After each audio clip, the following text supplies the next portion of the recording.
And this is Democracy Now!, democracynow.org, The War and Peace Report. I'm Amy Goodman.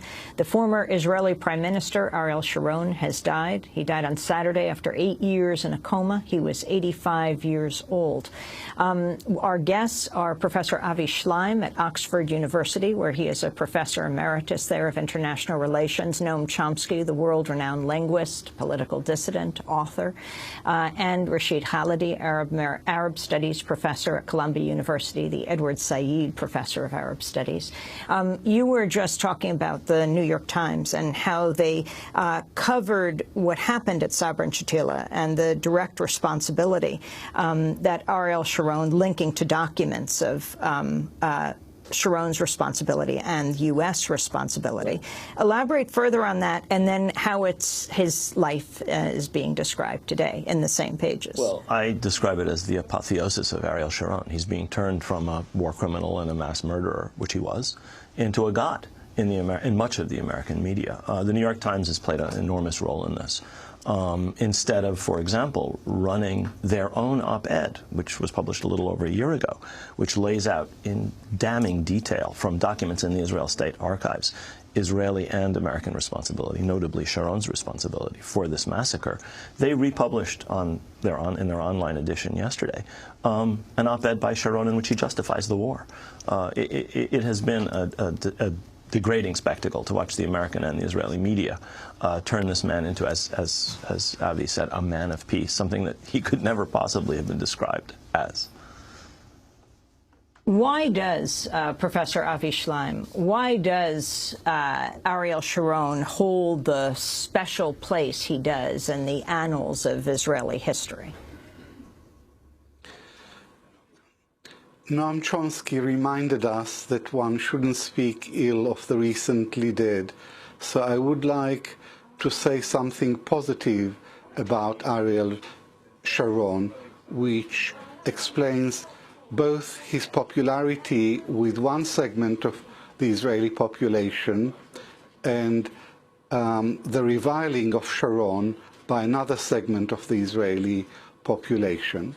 And the point is that towards the end of his active life, Sharon finally understood the limits of military power. He had always been a proponent of Greater Israel, but he understood that the facts of democracy worked against Israel, so he did not jettison the dream of Greater Israel, but he scaled it down to what he thought was realistic for Israel to maintain in the long run. So he had a strategy of redrawing the borders of Greater Israel unilaterally. Stage one was building the wall on the West Bank, and stage two was the unilateral withdrawal from Gaza in August 2005. Now, the withdrawal from Gaza was not part of any negotiations of an overall peace deal with the Palestinian Authority. It was a unilateral move undertaken in Israel's interests. So Sharon withdrew from Gaza, but he wanted to consolidate Israel's presence on the West Bank. And this got him into trouble with the right wing of his own party, the Likud party, and with the settler community. So he quit the Likud and he set up a new center party, Kadima. But Kadima did not survive Sharon's political demise. Today, Kadima has 2 seats in the 120-member Knesset. So Sharon's last-minute effort to realign Israeli politics ended in total failure. His enduring legacy in Israel's history is that he empowered and emboldened some of the most xenophobic, aggressive, racist, expansionist, and intransigent elements in Israel's dysfunctional political system. Professor Khalidi. Another thing that might be mentioned about Gaza is that there's a huge debate in Israel about whether the withdrawal was a good thing or a bad thing. The withdrawal did not change the situation of Gaza as being completely under Israeli control, which it is to this day. So Israel withdrew its settlers and withdrew its troops from within the Gaza Strip, but it completely controls the Strip from without. It is the largest open-air prison in the world. Sharon also had a notorious period as commander of the Southern Command in which he participated in the savage repression of resistance inside Gaza, killing many hundreds of Palestinian militants, destroying thousands of homes as part of a huge repression of the resistance. Noam Chomsky, Dov Weissglass, a top aide to Ariel Sharon, described the withdrawal from Gaza by saying, quote, "The significance of our disengagement plan is the freezing of the peace process. It supplies the formaldehyde necessary so there is no political process with Palestinians." Explain what he meant and how that translates today to the so-called peace process that's going on. Well, Dov Weissglass understood the situation very well.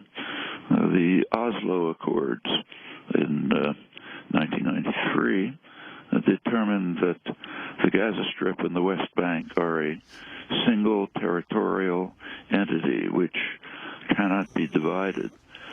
Immediately, the United States and Israel set about separating the two, making sure that they would not be united.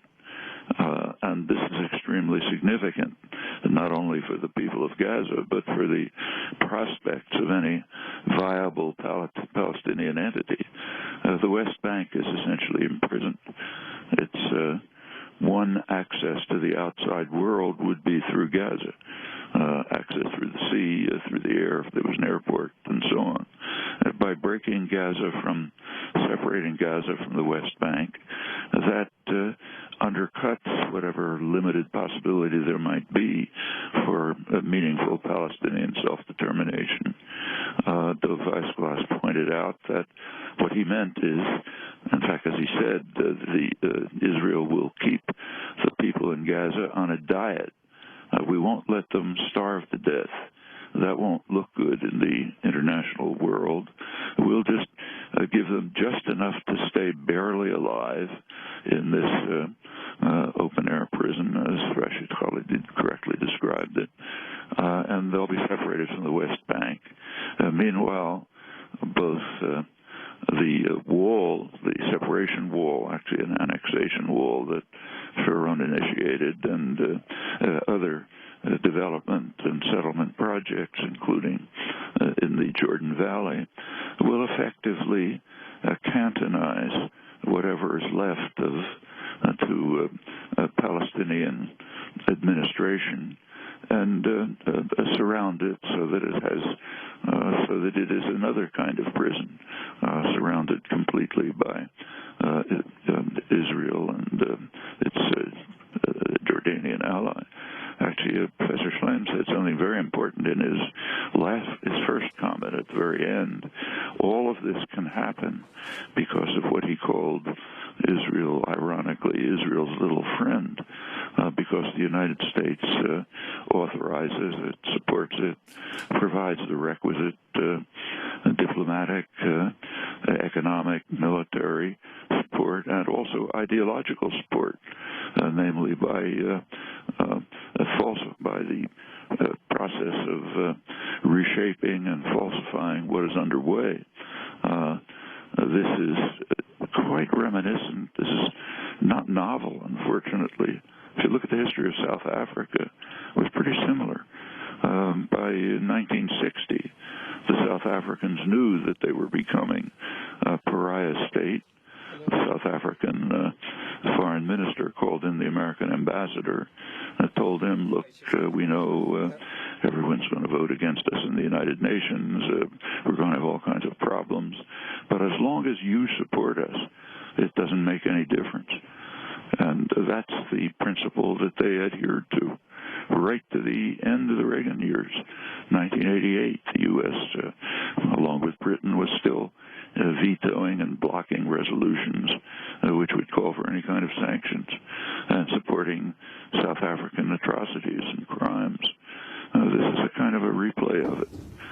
long as the United States, the most powerful state in the world, continues to play its crucially supportive role, unfortunately, these developments will continue.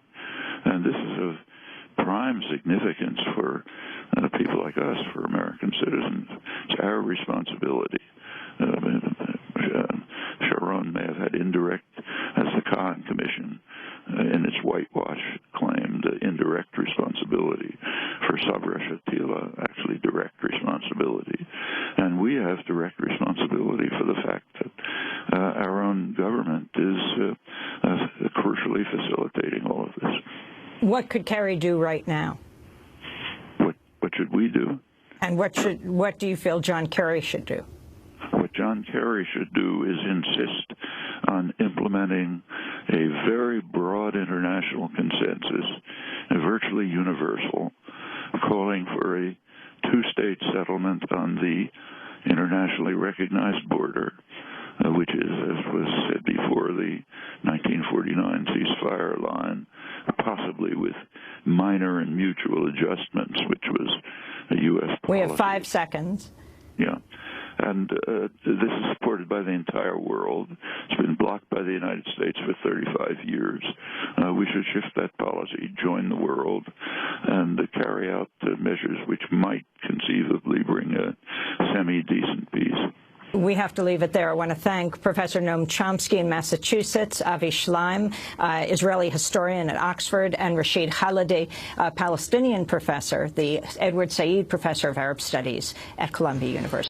I'm Amy Goodman. Thanks so much for watching this report from Democracy Now!, your daily, independent, global, grassroots news hour. We don't accept advertising or corporate funding, but rather rely on donations from viewers like you. Please make your contribution by visiting democracynow.org today. We need your support today to keep bringing you this hard-hitting, in-depth reporting.